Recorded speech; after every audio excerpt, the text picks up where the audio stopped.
Hebreus capítulo 2, texto que foi lido já. É o texto da mensagem de hoje, você já pode deixar aberto aí. E eu gostaria de começar perguntando o que é o centro da sua vida. A sua vida gira pelo quê? Eu já mencionei algumas vezes que durante ainda quando eu era junior, chegando na adolescência ainda, eu tinha questionamentos sobre a vida, o propósito da vida, por que eu estou aqui, o que eu devo fazer, uma vida sem sentido, né?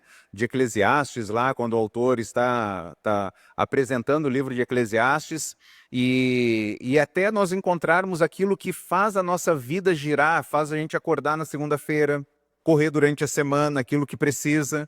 O que faz a sua vida girar? O que é o centro da sua vida? Talvez seus relacionamentos. Você vive pelas pessoas, para as pessoas, com as pessoas. Talvez a sua carreira, seu sucesso profissional, aquilo que você almeja alcançar, esse é o seu centro. Talvez é o seu dinheiro, é os seus bens. Você está aqui para acumular riqueza, você teve talvez uma infância pobre e deseja ter recursos, ter bens materiais, ter uma casa própria, carro, etc.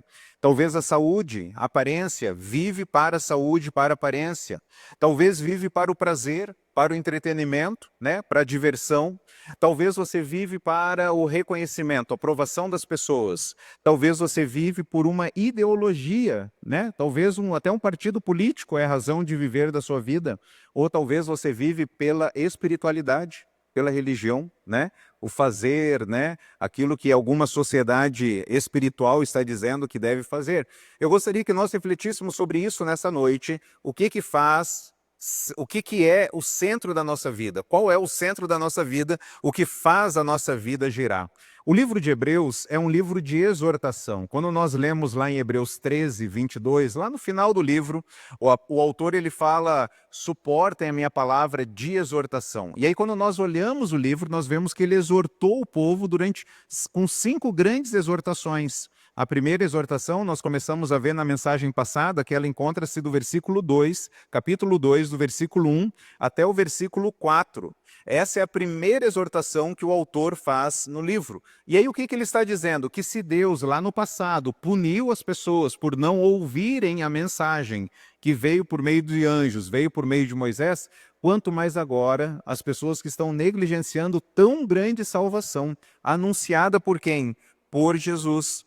Deus ele não vai ficar de braços cruzados vendo os seus filhos errarem.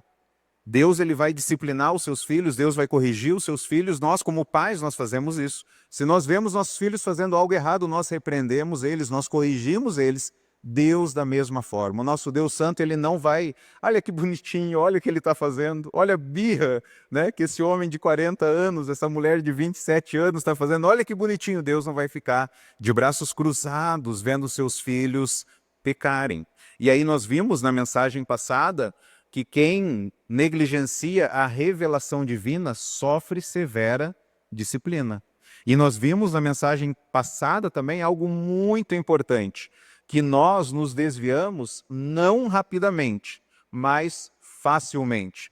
Nós nos desviamos aos poucos. Nós vamos nos desviando aos poucos, nós deixamos de ler a palavra, nós deixamos de fazer devocional, nós deixamos de participar de um culto, nós deixamos de participar de um grupo pequeno e facilmente nós vamos nos desviando. O desvio não é rápido, ele é lento, mas é um processo que vai acontecendo. E aí na mensagem passada nós vimos que a pessoa de Cristo é superior, nós vimos que a proclamação de Cristo é redentora e hoje nós veremos que o propósito de Cristo é libertador, tanto para o nosso presente quanto para o nosso futuro. Vamos ler juntos? O propósito de Cristo é libertador, tanto para o nosso presente quanto para o nosso futuro. Veja o que o autor diz do versículo 5 até o versículo 9. Ele vai dizer nesses versículos aqui que tudo está sujeito a Cristo. Ele diz o seguinte: não foi a anjos que ele sujeitou o mundo que há de vir, a respeito do qual estamos falando. Mas alguém, em certo lugar, testemunhou dizendo: que é o homem para que com ele te importes, e o filho do homem para que com ele te preocupes? Tu o fizeste um pouco menor do que os anjos, e o coroaste de glória e honra. Tudo sujeitaste debaixo dos teus pés. Ao lhe sujeitar todas as coisas, nada deixou que não lhe estivesse sujeito. Agora, porém, ainda não vemos que todas as coisas lhe estão sujeitas. Vemos, todavia, aquele que por um pouco foi feito menor do que os anjos, Jesus, coroado de glória, de honra e glória, por ter sofrido a morte, para que pela graça de Deus, em favor de todos nós, experimentasse a morte. O que esse texto está nos apresentando? Ele nos apresenta que tudo estará sujeito a Cristo. O mundo que há de vir estará sujeito a Cristo, no versículo 5. Essa é a nossa esperança. Jesus colocará em ordem todas as coisas. E aí no versículo 8 diz que tudo está sujeito a Cristo. Por que ele está falando isso? Por que ele mostra que Jesus foi feito menor que os anjos por um breve tempo? Porque algumas pessoas poderiam pensar que pelos anjos não terem corpo, serem poderosos, poderiam ter uma vantagem sobre Jesus enquanto ele estava encarnado aqui na terra. Então Deus criou o homem e mulher, quando nós vemos lá em Gênesis, Deus criou o homem e mulher e coroou o homem de glória e honra. E ele deu o domínio sobre toda a criação. Você já ouviu falar que o ser humano é um animal racional, não é verdade? Só que isso não é verdade, porque Deus coroou o homem de glória e honra e deu ao homem o exercício de dominar a criação, cuidar da criação. Por quê? Porque o ser humano, ele carrega a imagem de Deus. Você já viu aquela ideia sobre direito das mulheres, direito até dos presidiários, tudo que envolve a questão dos direitos humanos? Irmãos, tudo isso se baseia numa única ideia cristã. Qual é? Que o ser humano é portador da imagem de Deus. Se você tira a imagem de Deus do ser humano, ele não precisa mais ser defendido. Ele pode ser agora só usado. Você olhar para as pessoas e usar elas. Por quê? Porque ela não tem dignidade nenhuma. A nossa dignidade que nós portamos é porque nós fomos criados à imagem de Deus. E Deus nos colocou aqui na terra para nós cuidarmos da criação, cuidarmos dos animais, cuidarmos da ecologia, mas o pecado entrou no mundo e aí trouxe uma severa consequência para as nossas vidas, para com Deus, para com o próximo. O homem recebeu esses privilégios maiores que os anjos. Os anjos não foram criados à imagem de Deus, mas o ser humano, ele pecou. E aí, a partir do pecado, nós encontramos os males que nos afetam. Nós temos problema com quem? Com Deus. Nós temos problema com quem? Com as pessoas. Nós temos problema com quem? Conosco mesmo. Nem nós a gente consegue se entender.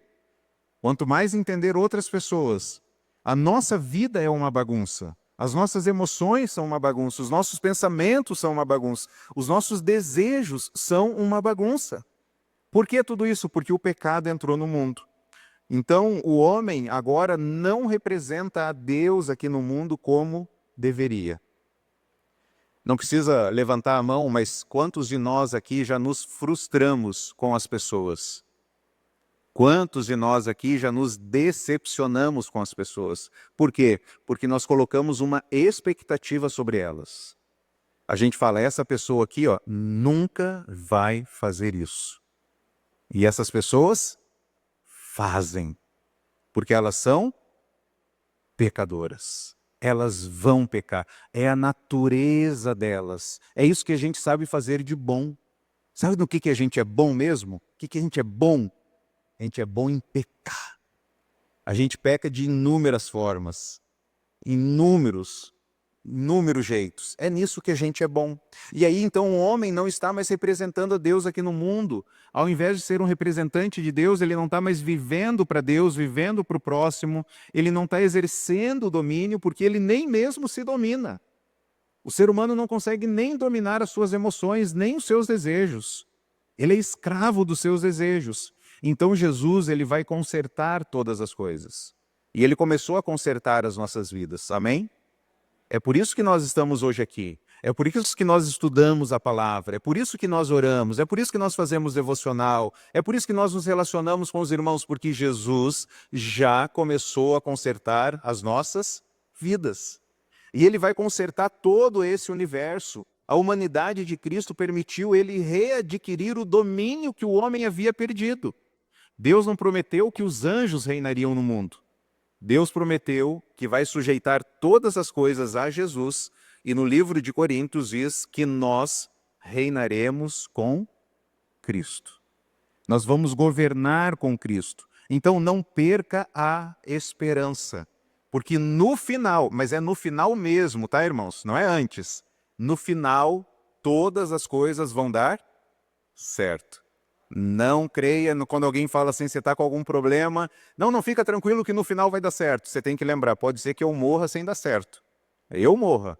Mas o final da história, tudo vai dar certo. E se eu morrer antes dos meus problemas serem resolvidos, eu vou reinar com Cristo e lá vai ser um mundo perfeito. Nós reinaremos com Cristo. Então não perca a esperança, não perca a esperança. Deixa Hebreus marcado, vá para 1 Timóteo capítulo 4, versículo 10. Eu gosto demais desse versículo. 1 Timóteo capítulo 4, versículo 10. Veja o que a palavra de Deus nos diz. 1 Timóteo 4, 10. A palavra de Deus diz o seguinte, lá em 1 Timóteo capítulo 4, versículo 10. Se trabalhamos e lutamos, é porque temos colocado a nossa esperança no Deus vivo, o Salvador de todos os homens, especialmente dos que creem. Olha que texto incrível. Se nós trabalhamos e nós lutamos, é porque a nossa esperança está em quem? Em Deus. Essa noite foi muito interessante, que eu acordei com aquela sensação do sonho ter sido real, sabe? Quando você acorda assim, você fala, nossa, parece que aconteceu. E eu sonhei que eu estava passeando numa determinada cidade junto com os meus filhos. A Má tinha ficado em casa, aqueles baile-tarde, né? Que as mulheres tanto desejam. Ela ficou em casa um período lá, eu saí com as crianças, nós deixamos o carro, eu olhei onde estava o carro, e na hora que eu fui buscar o carro não estava mais ali. Eu não sei se você já teve experiência de ser furtado, né? Alguém levar algo seu. Mas na questão do carro, eu lembro que no sonho eu falei assim, o carro estava aqui, eu lembro onde eu tinha deixado ele, mas na hora que eu cheguei o carro não estava lá, eu falei, eu acho que eu deixei na outra rua. Vamos lá, crianças, aquela esperança de estar na outra rua e não estava. Eu falei, então ficou na rua de baixo.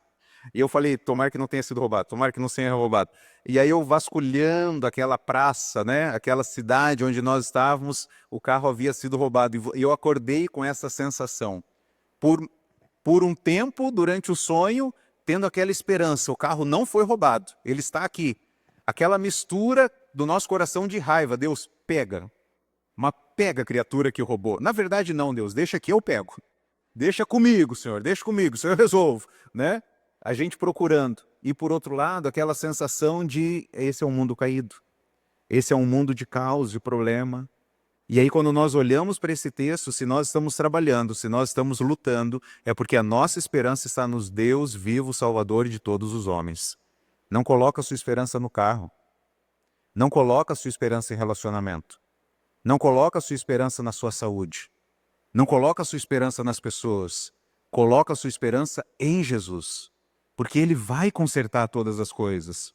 E aí no versículo 9 ainda que nós lemos, em segundo lugar aqui nós vemos que Cristo morreu em nosso favor. No versículo 9 diz, vemos todavia aquele que por um pouco foi feito menor do que os anjos, Jesus, coroado de glória e glória, por ter sofrido a morte, para que, pela graça de Deus, em favor de todos, experimentasse a morte.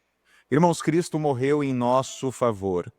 Os anjos são imortais, mas eles podem salvar os perdidos? Não podem.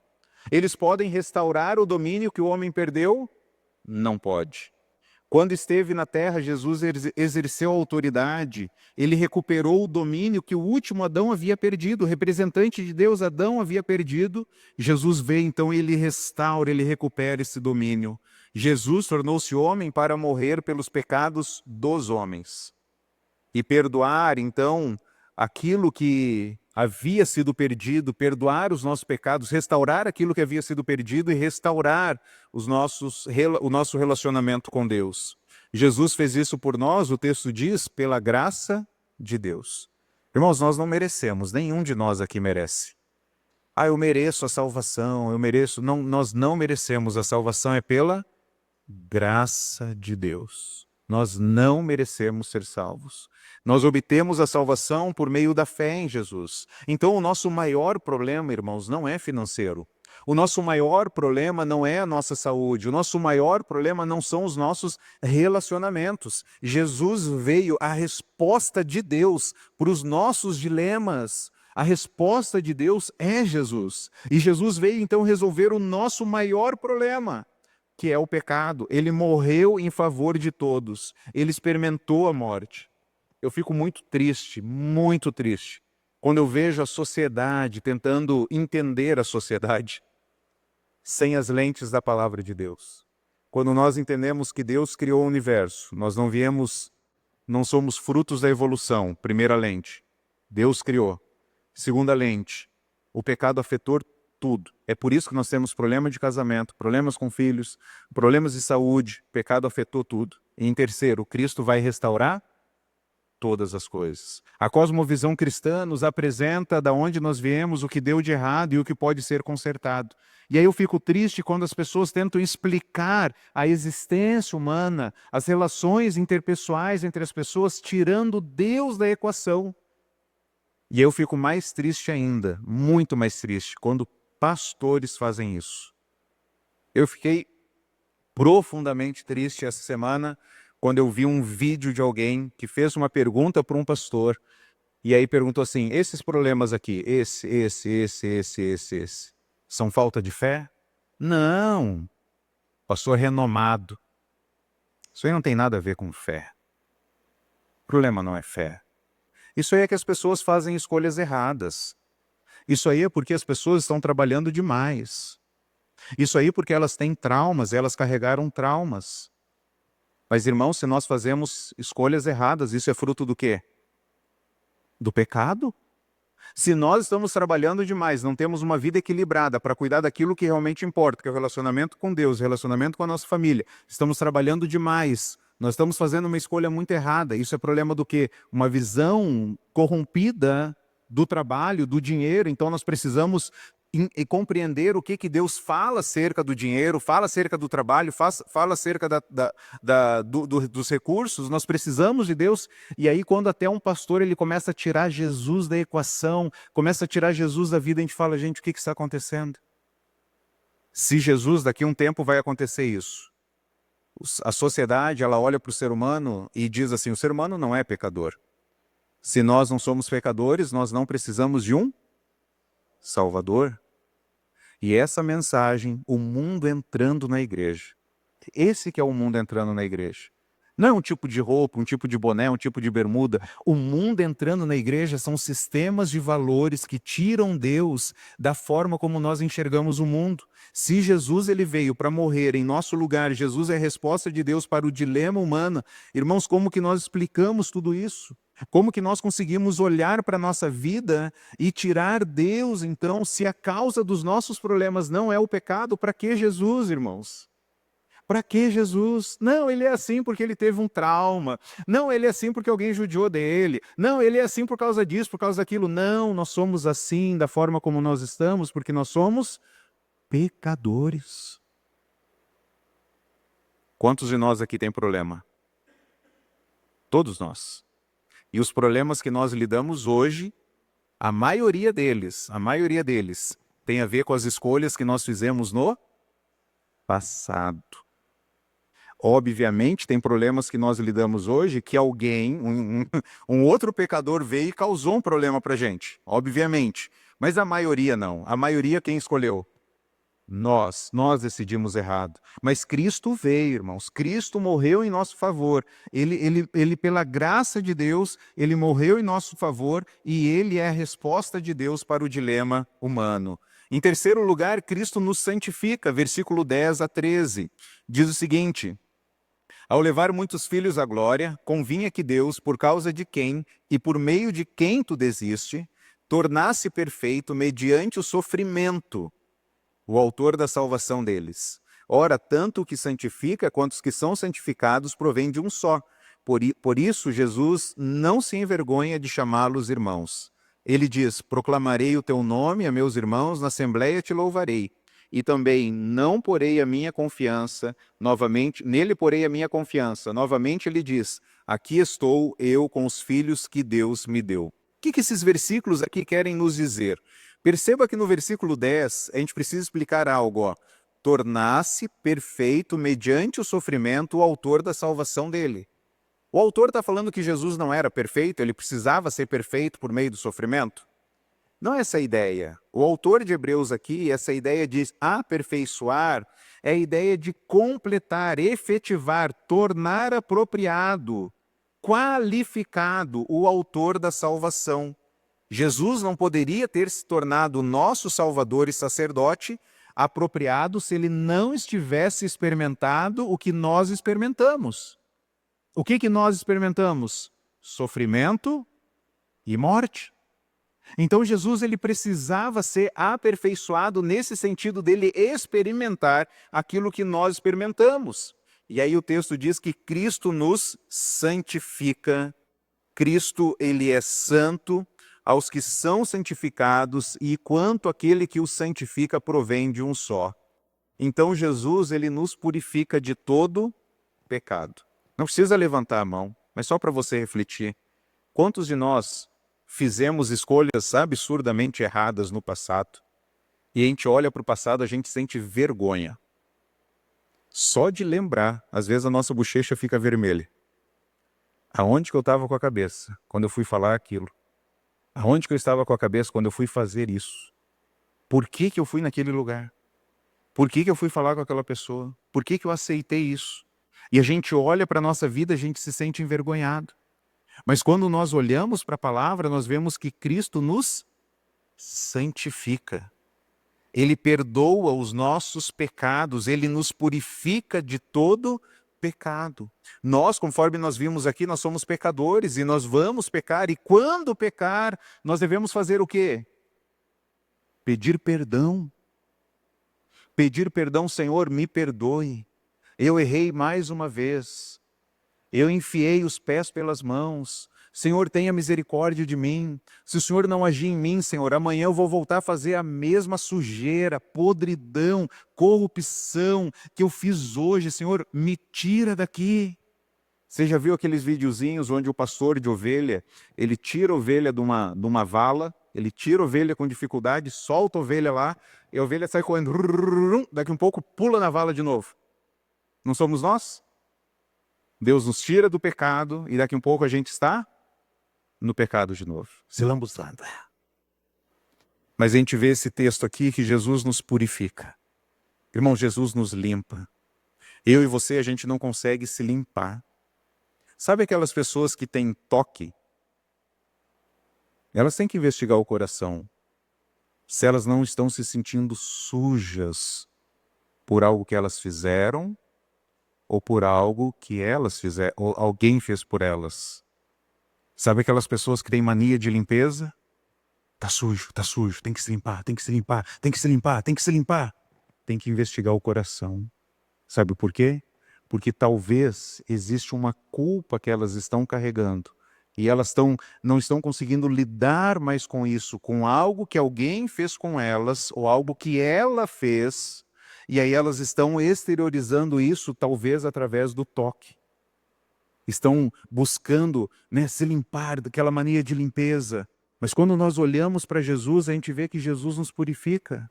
Jesus, quando morreu na cruz, ele disse, tetelestai, está pago. Eu paguei. E nós, como pecadores, a gente deve dizer, Deus, eu fiz, eu não nego.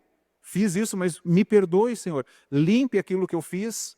E aí quando Satanás vier para nós e nos lembrar, seu crente safado, sem vergonha, eu lembro o que você fez lá. Eu também lembro. Mas quem não lembra é Jesus. E aí Jesus diz no livro de Hebreus, aqui inclusive mais à frente, dos seus pecados e iniquidades não me lembrarei mais. Quem é o nosso acusador é Satanás. E aqueles pecados que a gente já pediu perdão para Deus. E não é só para Deus quando a gente peca contra as pessoas. Quando a gente peca contra as pessoas é pedir perdão para Deus e para as pessoas. E a gente dá fruto de arrependimento. Como que eu posso demonstrar que eu estou arrependido? Quando a gente pede perdão para Deus, para as pessoas, confessa o pecado e abandona o pecado. Lembra de Zaqueu? Vou distribuir 4 vezes mais. Estou mostrando que eu estou arrependido. Aí depois vem alguém e lança sobre nós algum pecado, fala, não está vindo na parte de Deus. Porque esse pecado vergonhoso que eu fiz aí, ele já está pago. Tem a cicatriz só. A cicatriz está aqui, mas não dói mais. Foi feio? Feio. Quase tirou minha vida? Quase. Mas não dói mais. E por que não dói mais? Porque Jesus perdoou. Ele me purificou. Vamos ler juntos 1 João 9. Se confessarmos os nossos pecados, Ele é fiel e justo para perdoar os nossos pecados e nos purificar de toda injustiça. Mas se nós o quê? Confessarmos. Não é se nós enganarmos, mentirmos, tentar esconder, é se nós confessarmos. O Senhor é fiel, Ele é justo, Ele vai perdoar os nossos pecados, Ele vai nos purificar de toda injustiça. Irmãos, às vezes quando as pessoas falham conosco, falham conosco e aí vem, por exemplo, estou pensando aqui numa situação com os filhos, né? O filho fez alguma coisa que te provocou uma dor assim, você ficou triste com o que o filho fez. Aí o filho vem assim, eu quero te pedir perdão. A gente fala, não, tá perdoado, filho, mas presta atenção, toma cuidado, olha, não faz mais isso. O pai avisou, a mãe avisou, olha só, né? Toma cuidado, não faz mais isso. Você perdoa. Só que ainda a gente tem que lidar com as emoções, não tem? A gente olha para o filho, miserável. Ele fez isso. Pecou. E sabe o que é incrível? Por que nós reagimos assim? Porque nós somos pecadores. Mas Cristo não reage assim. Ele nos lava, Ele nos limpa, Ele nos justifica, Ele nos santifica. Olha que bênção, irmãos.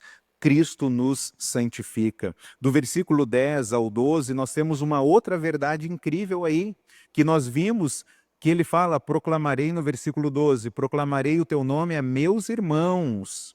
No versículo 13, no finalzinho aqui, estou com os filhos que Deus me deu. No versículo 10, ele fala, ao levar muitos filhos à glória. Qual que é a quarta lição aqui que nós aprendemos? Que Cristo é o nosso irmão. Ele é o nosso irmão mais velho, não que ele foi gerado primeiro, mas é que ele tem o direito, a responsabilidade da herança de toda essa criação. Ele vai sujeitar tudo aos seus pés. Então Cristo, ele tem o direito sobre a criação. É nesse sentido quando a Bíblia fala que Jesus é o nosso irmão. E a lição é que nós pertencemos à família de Deus. Eu lembro uma vez, eu estava falando sobre o apóstolo Paulo, que se tornou o apóstolo Paulo, né?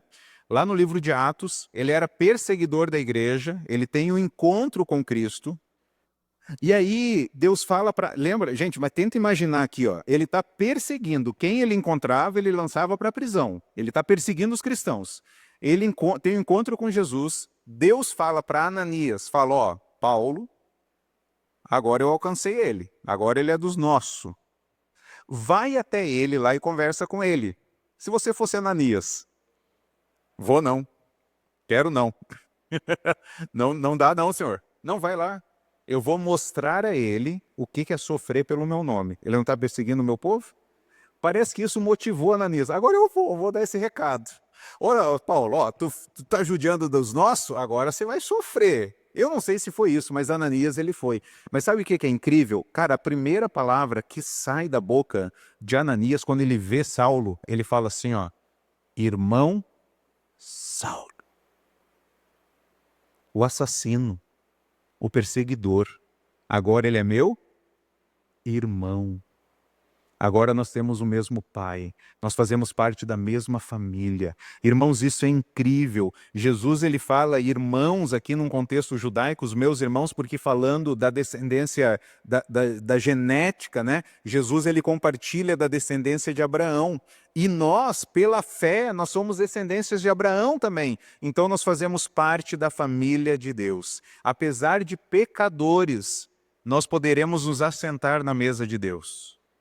Nós vamos fazer uma refeição com Deus. Nós viveremos para sempre com Deus. Ao nosso lado estará Abraão, sabe, seus heróis da fé? Estarão do nosso lado e a gente vai olhar, ninguém merece estar aqui. Nós estamos aqui pela graça, porque agora nós fazemos parte da família de Deus. Então Deus nos restaura com Jesus, Deus nos restaura uns com os outros, e agora por isso que nós chamamos uns aos outros. Ei, irmão, como que você está, irmã? Porque nós somos membros da mesma família. Não para por aí as verdades, veja o versículo 14.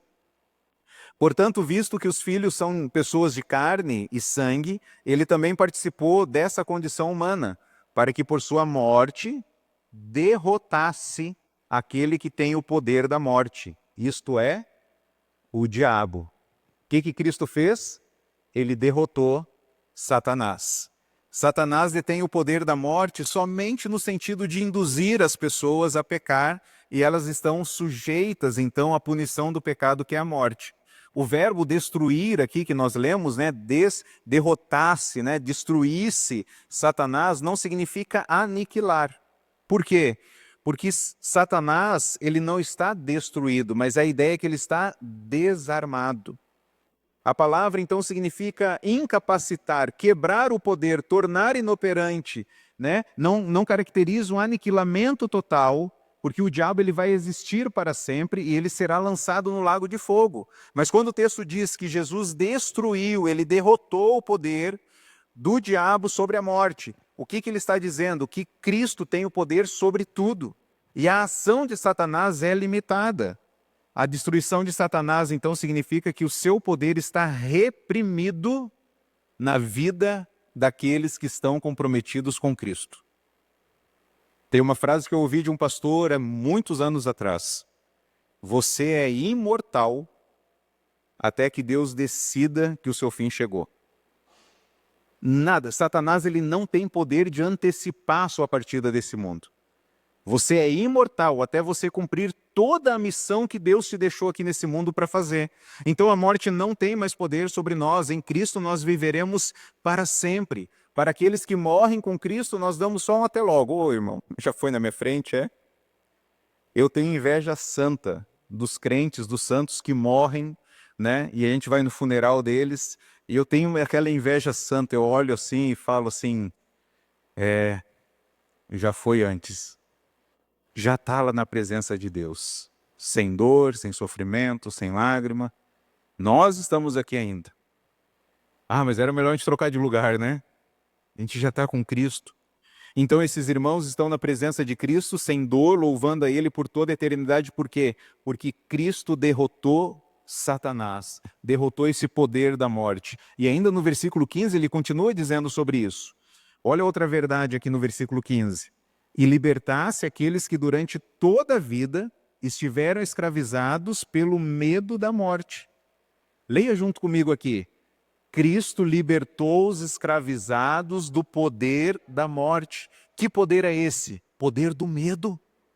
Você já viu crentes com medo de morrer? Já viu? Essas pessoas elas não compreenderam ainda quem é Jesus, o que Jesus fez e para onde elas vão. Ah, compreendi sim. Não compreendeu, porque Jesus morreu para nos livrar desse poder, essa escravidão do medo da morte. Então, através de Jesus, Cristo destrói a morte, o poder do pecado daqueles que foram chamados para a vida eterna. Nós cremos em Jesus e nós estamos libertos, então, do medo da morte. Você pode ir para uma cirurgia tranquilo? Pode. Ah, mas se eu sofrer? Não, pode ser que sofra. Mas se morrer? Cara, se morrer é lucro. Viver é Cristo e o morrer é lucro. Eu já fiz umas 42 cirurgias na vida já. Não tanto, né? Mas eu já fiz bastante. Toda vez que eu acordo, irmãos. Toda vez. Falo, tô aqui ainda. Ah, como eu queria. Abrir o olho. Jesus! Jesus! Né? Irmãos, nós não temos mais medo da morte. Satanás não consegue parar alguém que não tem medo de morrer. Satanás não consegue parar alguém que não tem medo da morte. A morte é o passaporte para nós encontrarmos a Cristo. Então, se você tem medo da morte, investigue o coração, creia no Evangelho, se aproxime mais do Evangelho. Sétima lição que nós aprendemos nesse texto, versículo 16.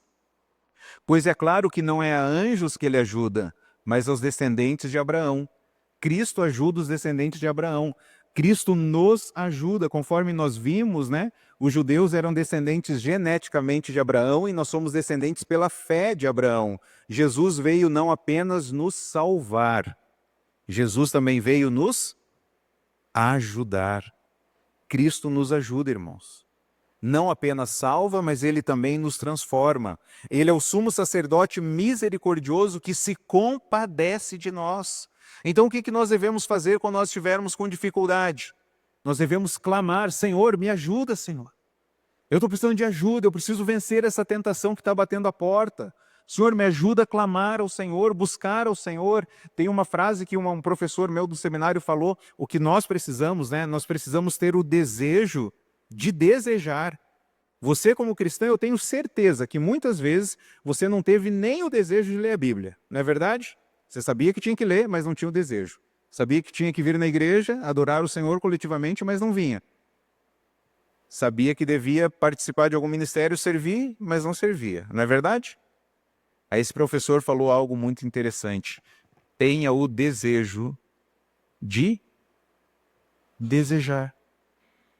Deus coloca em mim o desejo de ter o desejo de ser santo. Senhor, me ajuda. Senhor, me socorre. Eu quero ser um homem de Deus. Eu quero ser uma mulher de Deus.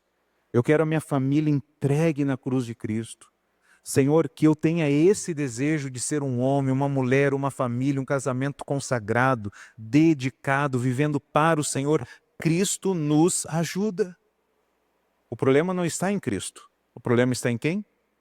Em nós, que vivemos a nossa vida do nosso jeito. Olha o versículo 17. Olha o que o texto diz. Por esta razão era necessário que ele se tornasse semelhante a seus irmãos em todos os aspectos, para se tornar um sumo sacerdote misericordioso e fiel com relação a Deus e fazer propiciação pelos pecados do povo. Cristo fez a expiação dos pecados. Algumas versões dizem expiação, algumas dizem propiciação. Que palavras são essas, né? O que isso significa? Que o pecado interrompeu o relacionamento com Deus. O pecado nos separou de Deus, mas a expiação removeu o pecado e nos restaura com Deus. É como o pecado fosse uma grande barreira. Nós não conseguimos chegar a Deus por causa dessa barreira. Cristo vem, através do que ele fez, ele remove então essa barreira e agora nós temos livre acesso até Deus. Jesus é fiel e misericordioso, ele fez um sacrifício necessário por nossos pecados para que nós pudéssemos ser o quê? Reconciliados com Deus. A gente não queria esse Deus santo, a gente não quer esse Deus, a gente foge dele. Jesus vai lá, pega na nossa mão como nosso advogado e nos leva até Cristo e nos reconcilia com Cristo. E ele começa então a agir em nós. Jesus não precisou fazer um sacrifício por si mesmo. Ele fez esse sacrifício por quem? Por mim, por você, por nós. Para que nós pudéssemos ter essa reconciliação com Deus. E aí, por fim, no versículo 18, diz o seguinte: porque tendo em vista que ele mesmo sofreu quando tentado, ele é capaz de fazer o quê? Socorrer aqueles que também estão sendo tentados. Cristo socorre os que estão sendo tentados. Quando nós somos tentados a pecar, Cristo está pronto a ajudar. Eu vou repetir essa frase, eu gostaria que você falasse junto comigo. Quando somos tentados a pecar, Cristo está pronto a nos ajudar. Vamos ver juntos? Quando somos tentados a pecar, Cristo está pronto a nos ajudar. Nós não somos mais escravizados a Satanás nem à morte. Mas durante toda a vida, nós fomos escravos, então, de Satanás, nós fomos escravos dos nossos desejos. E eu gostaria que você imaginasse aqui que durante a nossa vida nós estávamos com uma coleira, né, onde Satanás nos escravizava. E aí, às vezes, a gente estava andando e a gente queria ir em determinado rumo e Satanás chegava assim: não, é para cá que você vem. E ele ia direcionando. Nós estávamos escravos, nós não tínhamos liberdade. Então, Satanás ia nos direcionando para onde a gente tinha que ir. Jesus vem e agora ele rompe essa corrente. Ele corta essa corrente. Agora nós estamos livres do poder de Satanás. Satanás não tem mais poder sobre nós. Nós não precisamos mais praticar aqueles pecados que a gente fez a vida toda. Não, mas eu fui ensinado pelos meus pais assim, eu fui ensinado pelas pessoas assim, eu cresci num contexto assim, é porque lá atrás eu fui abusado, por isso que eu também ajo assim. Nós não precisamos mais. Mas sabe o que Satanás faz? Ele não tem mais poder sobre nós. Mas ele nos assusta: eu vou te pegar. Eu vou puxar. Olha aqui, hein? Lembra? Ó. E aí a gente, parece que a vida inteira a gente ficou indo quando ele puxava, agora ele só ameaça, ele não tem mais poder sobre nós.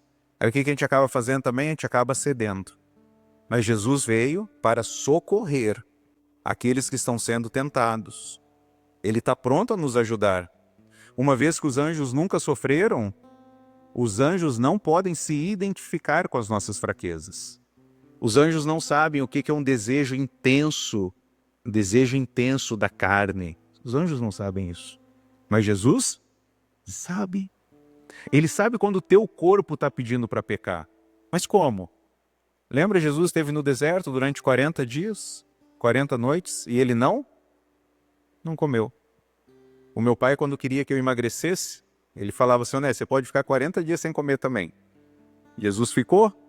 Tu pode também ficar 40 dias sem comer. Jesus, a carne, pedindo comida. Carne, fome, sede, pedindo comida.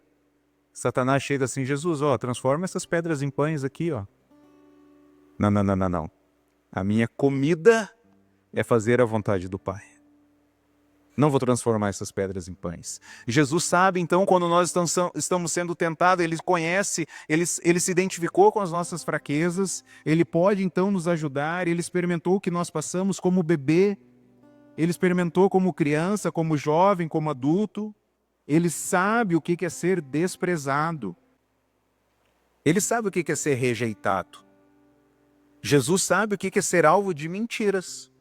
Ele sabe o que é ser alvo de acusações. Você já passou por tudo isso? Ele experimentou sofrimento e morte. Socorrer, literalmente, socorrer é acudir uma criança que chora, que ela está precisando. Você vai lá e ajuda. Então os anjos podem nos servir, conforme a gente viu na mensagem passada. Mas eles não são capazes de nos socorrer no momento da tentação. Jesus pode fazer isso. Como sumo sacerdote, então, ele nos dá graça, ele nos ajuda a não pecar. E como advogado, ele nos representa diante do Pai. Então, do ponto de vista humano, é um absurdo entender que Deus se fez homem, é um absurdo pensar isso. Mas foi justamente esse ato da graça de Deus que possibilitou a nossa salvação. Quando Jesus se fez homem, ele não se tornou menor que os anjos, pois ele realizou algo que os anjos não poderiam fazer. Ao mesmo tempo, ele deu aos homens a possibilidade de participarmos da sua glória. Ele não se envergonha de ser chamado nosso irmão. Tem noção disso? Nós, pecadores, Cristo não se envergonha de ser chamado nosso irmão. Será que nós nos envergonhamos de chamá-lo Senhor e dizer que sim, é Jesus quem manda na minha vida? Sim, é Jesus quem manda no meu casamento. Sim, é Jesus quem manda nas minhas emoções. Sim, é Jesus quem manda no meu passado. Eu pertenço a Cristo. Será que nós buscamos esse auxílio quando nós estamos sendo tentados? Então nós vimos nessa mensagem aqui de Hebreus, tanto na passada como nessa, a pessoa de Cristo é superior, a proclamação de Cristo é redentora e o propósito de Cristo é libertador. Eu gostaria de fazer 3 perguntas. A primeira pergunta é: como que esse entendimento molda a forma como nós nos comportamos nesse mundo caído? Como que você vai sair daqui e vai viver na segunda-feira as suas tentações, as suas dificuldades? Como que esse entendimento do que Jesus fez, nós vimos 9 aspectos do que Cristo fez, como que isso molda então o seu entendimento nesse mundo? Ou nós vamos sair daqui e vamos continuar os mesmos, praticar os mesmos pecados, vamos lambuzar no mesmo pecado, do mesmo jeito, nada muda, nada muda. Lembra que Hebreus fala: tu acha que vai escapar da punição de Deus? Se aqueles que rejeitaram a mensagem dos anjos foram punidos, e a gente vai rejeitar essa tão grandiosa salvação? Esses 9 aspectos aqui, nós dizemos que temos o perdão dos pecados, mas a gente vive uma vida secularizada. Pensamento mundano, desejo mundano, emoções, tudo corrompida. Como que isso molda a nossa vida? Segunda pergunta que eu gostaria de fazer: você avaliaria a sua vida como uma vida cristocêntrica? Você pensa em Jesus, você fala em Jesus, você pede ajuda de Jesus? Avalie a sua vida. Durante a semana você pede ajuda dele: Senhor, me ajuda, Senhor. O negócio está ficando difícil, Senhor. Está ficando complicado. E terceira pergunta: Como que você pode aperfeiçoar o relacionamento com seus irmãos? Deus não nos salvou para a gente viver isolado. Nós somos parte da família de Deus. Como que você pode aperfeiçoar o relacionamento com seus irmãos? Talvez se reunindo nas casas, talvez abrindo a sua casa para um pequeno grupo, talvez sendo um facilitador de um pequeno grupo, talvez usando os seus dons e talentos, servindo. O que você sabe fazer? O que Deus criou para fazer? Talvez ajude as pessoas dessa forma, em oração, em serviço. Que Deus nos ajude, então, a termos Jesus como centro da nossa vida. Amém? Feche os seus olhos. Vamos falar com Deus. Pai, tenha misericórdia de nós. Ao terminar essa mensagem, onde nós vimos tantas verdades, nós vimos que tudo estará sujeito ao Senhor, nós vemos que Cristo morreu em nosso lugar, que o Senhor nos santifica, que o Senhor é o nosso irmão, que o Senhor derrotou Satanás, que o Senhor libertou os escravizados do poder, do medo da morte, que o Senhor ajuda os descendentes de Abraão, que o Senhor fez a remoção dos pecados, que o Senhor socorre os que estão sendo tentados. Nós queremos pedir a misericórdia do Senhor, para que o Senhor nos ajude a não negligenciarmos tão grande salvação. Ajuda-nos a prestarmos mais atenção em Jesus do que os nossos desejos. Ajuda-nos a prestar mais atenção em Jesus do que nas nossas vontades. E ajuda-nos, Senhor, a ter um desejo genuíno de seguirmos a Jesus de todo o coração. Tenha misericórdia de nós e ajuda-nos a vivermos para a sua glória e para o bem das pessoas. É no nome de Cristo que nós oramos. Amém.